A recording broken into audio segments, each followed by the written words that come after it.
Assalamualaikum warahmatullahi wabarakatuh. Alhamdulillahirabbil alamin wassalatu wassalamu ala asrofil anbiya'i wal mursalin sayyidina Muhammad wa ala alihi wa sahbihi ajma'in. Ismahu li an u'arifa nafsi awalan. Ismil kamil Fikri Alamsyah. Tunadunani fikri ana talibun fi syu'batil lughatil arabiyyati wa adabiha fi kulliyati usuluddin wal adab wal ulumil insaniyah bi Jami'ati Kyai Al-Haj Ahmad Siddiq Al-Islamiyah Al-Hukumiyah Jember.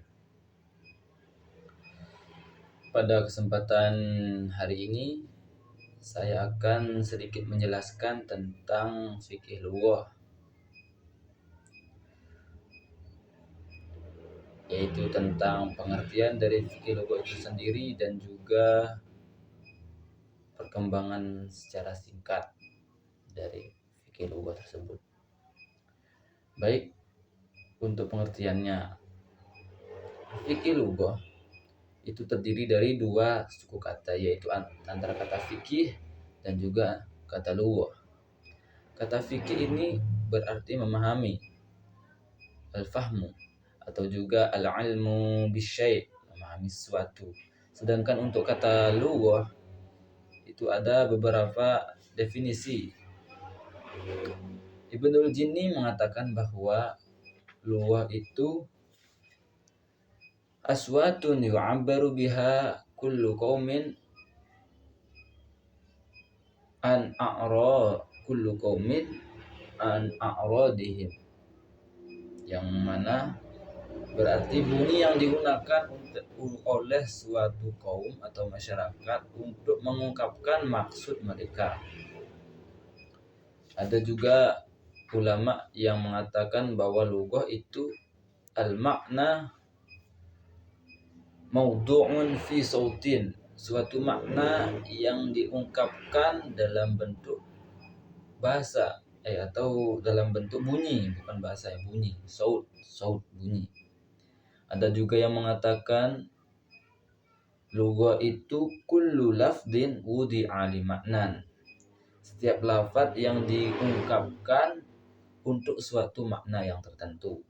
Selain itu ada juga yang mengatakan lu ibaratun anil alfadil maudu'ati lil ma'ani, yang artinya ungkapan dengan kata-kata untuk makna-makna yang tertentu.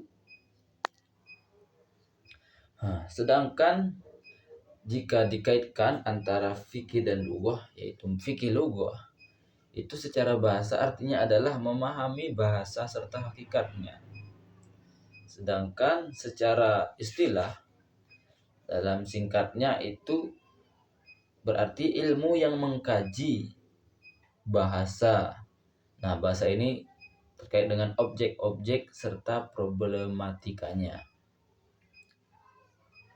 Itu pengertian dari fikih lughah. Nah, sekarang kita sedikit bahas tentang apa hubungan atau perbedaan antara fikih lughah dan ilmu lughah. Dalam istilah ilmu modern, mengkaji tentang bahasa itu disebut dengan linguistik. Namun di kalangan sarjana Arab klasik ada dua istilah dalam kata linguistik tersebut, yaitu ilmu lughah dan juga fikih lughah. Nah, perbedaannya ialah kalau fikih lughah itu mengkaji tentang naskah-naskah atau filologi yang dikaji secara historis. Sedangkan ilmu lughah itu condong pada kajian bahasa. Nah, ini linguistiknya. Itu perbedaannya. Kalau ilmu fikih lughah itu filologi, kalau ilmu lughah itu adalah linguistiknya. Nah, seorang ulama yang bernama Emil Badi Yaqub itu membedakan antara fikih lughah dan ilmu lughah itu dari segi sejarahnya, dari segi cakupannya, dari segi keilmiahannya, dari segi karyanya dan juga dari segi metode. Nah, ada 5 perbedaan ini menurut ulama Emil Badi al-Yaqub. Tuh. Jadi bahwa dalam fikih lughah dan ilmu lughah itu maknanya berbedanya itu dari segi metode, segi cakupannya, sejarahnya, keilmiahannya dan juga karyanya. Objek kajian fikih lughah. Sekarang kita bahas itu ya. Menurut sarjana Arab klasik, objek kajian fikih lughah itu adalah mengetahui kosakata bahasa Arab. Sedangkan menurut sarjana bahasa modern, objek kajiannya itu adalah masalah-masalah yang berkaitan dengan bahasa. Yang mana itu ada dari standar bahasa, dilalah, nahwu, sorof, uslub, lahjah, dan sebagainya. Terus untuk manfaat fikih lughah itu antara lain, dengan fikih lughah ini kita dapat mengucapkan bahasa dengan benar. Selain itu juga menggali aspek-aspek kebahasaan sehingga kita dapat menemukan karakteristik dan hakikatnya.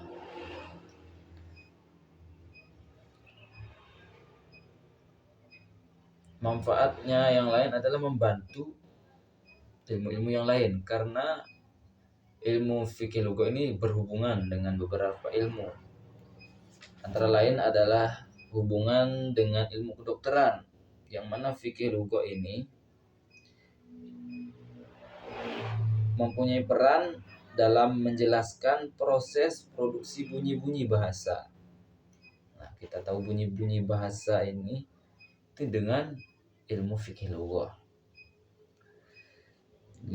Lainnya hubungan dengan ilmu geografi dan sejarah. Nah, untuk kita mengetahui bagaimana perkembangan dari bahasa itu sendiri, otomatis kita akan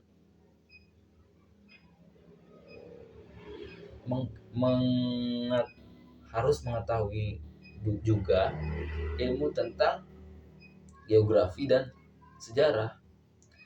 Melalui sejarah kita mengetahui faktor-faktor penyebab dari bahasa Arab itu di bagian daerah ini semakin hilang perkembangannya atau semakin maju. Nah, ini dengan ilmu geografi dan sejarah kita akan bisa mengetahuinya. Nah, selanjutnya tentang sejarah singkat fikih lughah. Untuk sejarah singkatnya ini terbagi menjadi 3 fase. Yang pertama fase klasik 1, masa perintisan,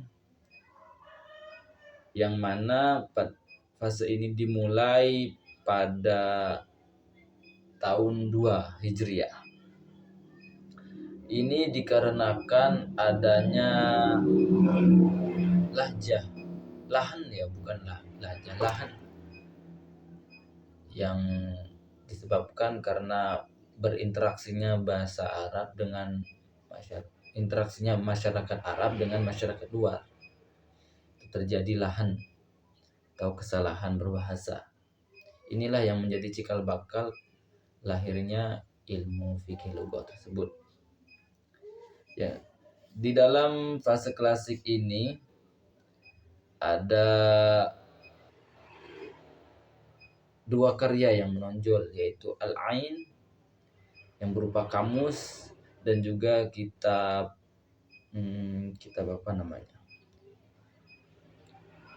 kitab Sibawayh, yang mana kita dapat katakan bahwa buku itu merupakan buku tata bahasa Arab pertama.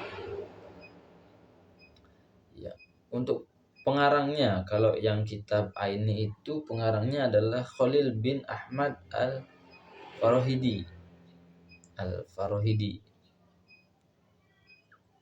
Kemudian muridnya itu juga yang kita kenal dengan julukan Imam Sibawayh, yang mana asli nama beliau adalah Umar bin Utsman bin Konbar. Yang kita tahu itu beliau itu dijuluki Imam Sibawai. Nah, beliau ini merupakan murid dari pengarang kitab Al-Ain, yaitu Khalil bin Ahmad Al-Farahidi. Nah, beliau berdua ini adalah merupakan ulama yang sangat populer pada masa klasik ini, pada masa perintisan, dengan kitab karangan beliau. Selanjutnya ada fase klasik 2. Fase klasik 2 yang mana di sini merupakan masa masa kelahiran dan pertumbuhan. Fase ini dimulai dari tahun 4 Hijriah.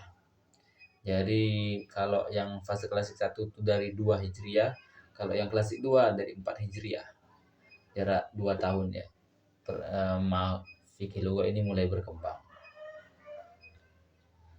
Pada fase ini fikih lugah itu muncul sebagai suatu subkajian bahasa yang independen.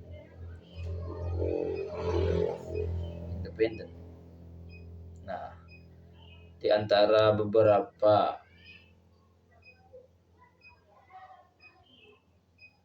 karya-karya yang muncul itu banyak. Ya, kamus-kamus, kitab-kitab qiraat Al-Qur'an. Tapi yang paling menonjol itu adalah kamus. Ya, pada masa klasik 2 ini yang paling banyak itu muncul karya kamus-kamus. Di antara kamus yang ditulis pada fase ini adalah Al-Jamharah karya Ibnu Duraid. Ada juga Diwan Al-Adab karya Al-Farabi. Ada juga Al-Bari' karya Al-Qoli, dan juga ada Al-Tahzib karya Al-Azhari. Selain itu juga ada As-Sihah karya Al-Jauhari. Ada beberapa ulama-ulama yang sangat berjasa dalam merintis ilmu fikih lugah dan ilmu lugah ini. Ya, ada 3 ulama yang paling berjasa dalam merintis fikih lugah. Yang pertama Ibnu Faris, yang kedua Ibnul Jinni, dan yang terakhir yang ketiga ada Jalaluddin As-Suyuti. 3 tokoh ini merupakan perintis yang paling berjasa dalam fikih lugah. Ibnul Jinni, Ibnul Faris, dan juga Jalaluddin As-Suyuti. Kemudian pada fase modern, yaitu fase perkembangan. Fase ini dimulai pada tahun 14 Hijriah. Yang mana pada fase ini fikih lugah itu sudah dipengaruhi oleh linguistik barat. Di antara pengaruhnya adalah tentang sistematika pembahasan fikih lugah yang pada masa ini terbagi menjadi 4 bagian, yaitu tentang finologi atau aswat, morfologi, sorof, sintaksis, nahwu, dan juga simantik, dalalah.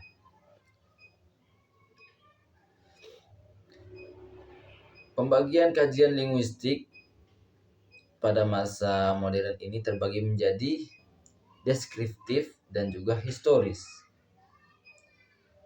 Karya-karya pada masa ini ada yang murni menggunakan teori modern, ada juga yang tidak murni, yaitu menggabungkan antara teori dan metode kebahasaan Arab atau modern, dan juga dengan metode dan teori kebahasaan Timur atau Arab. Itu ada beberapa. Di antara beberapa ulama fikih lugah pada masa modern itu adalah Mustafa Shodiq Ar-Rafi'i dengan karya beliau Tarikh Adab Al-Arabi.